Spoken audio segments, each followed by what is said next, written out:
Hi everybody, today what we're going to do is we're going to draw a cityscape. So you might have heard the word landscape before, and that deals with things in nature, hills and mountains and rivers and things, but a cityscape is with buildings. So that is what we're going to draw today. I'm going to show you how to draw some basic buildings, and then for those artists out there who want to draw and add some more detail, over here we have some overlapping happening, and I'm going to show you both ways to do that. So we're going to have fun today. We're going to be drawing these cityscapes. You'll need a pencil, you'll need a ruler, and you can use some markers and some crayons with this. Maybe combine some materials together. So let's be creative and create a cool city. So by making our city, we are going to make some vertical lines. So by vertical, that means it's standing up tall, and I'm going to just hold my ruler, put my pencil against it, and I'm going to make some tall lines and some smaller lines going across the page. I'm going to just do a few right now to get started. I could always add more, and I'll show you that too. So I have a couple lines going across. I am going to turn these into arrows now. So by an arrow, I mean I'm going to make a line going like this. I'm just doing imaginary ones right now. And so I'm going to use my ruler to make those. It's good practice just using this ruler to get that nice straight edge. So there we go. I have a arrow there. It's going to help make my building. Since I'm on a roll here, I'm going to make all my arrows first before I continue with the rest of the buildings. So depending on the angle, you'll see in just a moment how the buildings can change. Oops, that one didn't show up. Let me make that show up. There it is. Okay, so I have a bunch of arrows coming from the bottom of the paper up.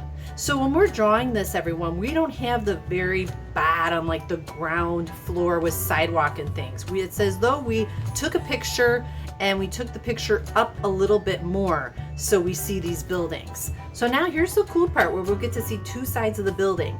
I'm going to go back to the arrow and drop a line down. There's one side of the building. So I'm going to go across and do that again to each little end of all those arrows.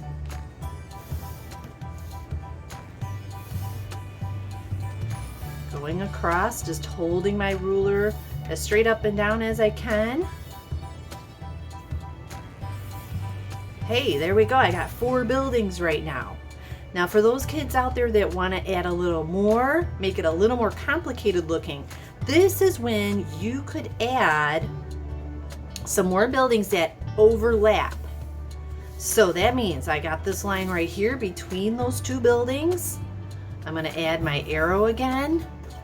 But check this out.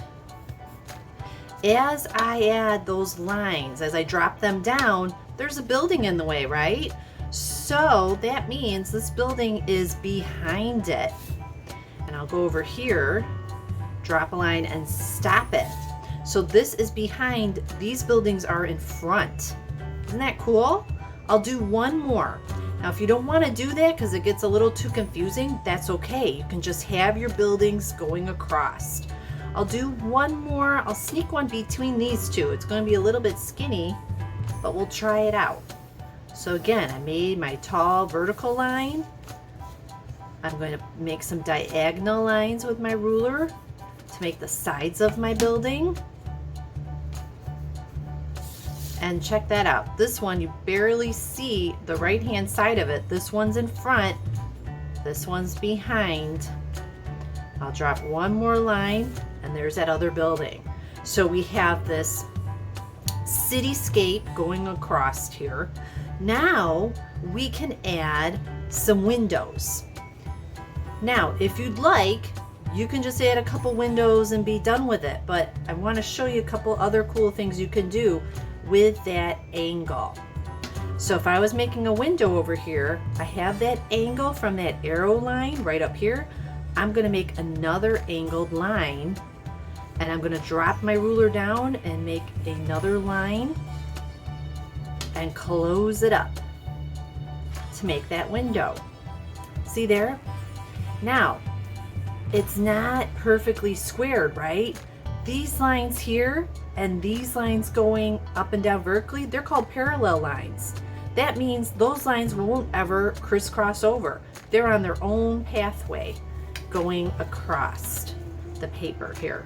So let me do another set to show you on this side of the building. So I have two lines that match. Those diagonals, they're parallel. And now the vertical lines on either side, those are parallel as well. Okay. Now if I was doing the other side of the building, maybe I want to just make one big one here. Again, I look at the top where that diagonal line is. I'm going to copy that same angle, top and bottom, and now connect it. Now if that's a little too confusing for my younger drawers, that's okay. You could just go ahead, draw in some windows. That's fine. Showing a couple ways to draw these because we've got a lot of talents out there, and that's cool. So you can see the difference here. We got some angles versus just drawing it right straight on like you're used to. I want to show you one more thing, and that is showing some texture on these buildings. Some could just stay totally plain, okay? Some of them you could have brick. So here's how you could do some bricks. Again, I'm going to look at this angle. I'm going to take my ruler. I'm going to repeat that angle as I go down the building. And then on the other side of the building, because we're showing two sides, I'm going to not only have this angle, this diagonal line, I'm going to look at what I just drew there and try to somewhat connect it. We got to jump over that window there, see? So I will show you one last thing, and then I'm going to let you guys have a chance to catch up and draw in some windows, and even if you want to draw in some bricks. I just put in some random lines here to break it up as though it's made out of the brick. And you could add more detail to your windows. Add a window frame, make it look like there's curtains. Maybe somebody's in the window. So these are some basics with the drawing. I'm gonna stop for a moment and I'm gonna do some drawing. You guys do some drawing too, and we'll meet back up in just a second.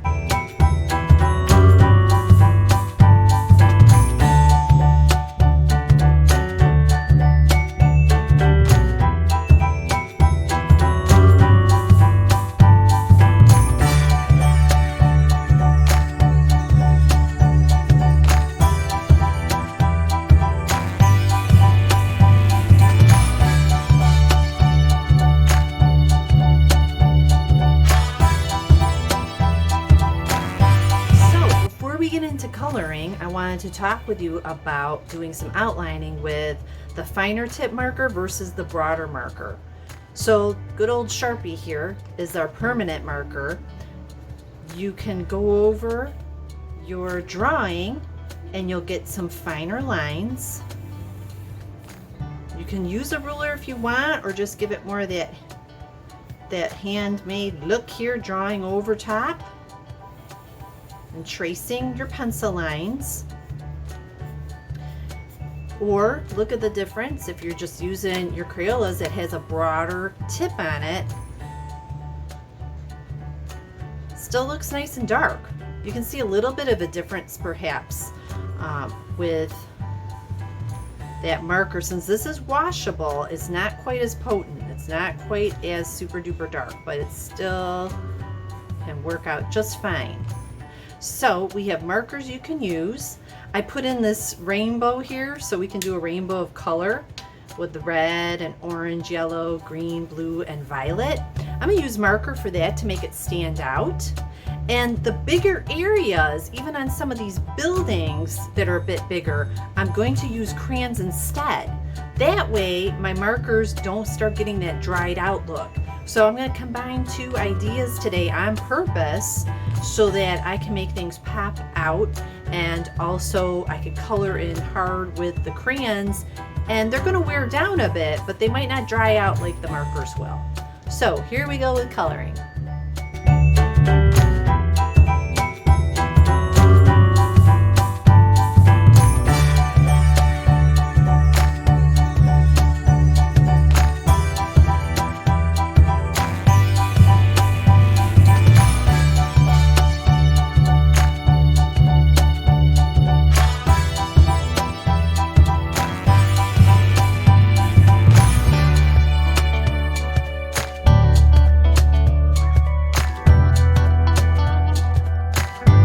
So how did your drawing go, everybody? Did you add a rainbow or maybe some fireworks or have a nighttime sky? I can't wait to see what you did. Now we have a couple more weeks left until school is officially out. And I want to remind you, if you'd like, you could subscribe to this channel, because in the summer I'm going to pop up some little bonuses here and there just for fun. And if you subscribe, then you'll see it come up. But I'm glad you were with me today. I hope you had fun, and I will see you next week.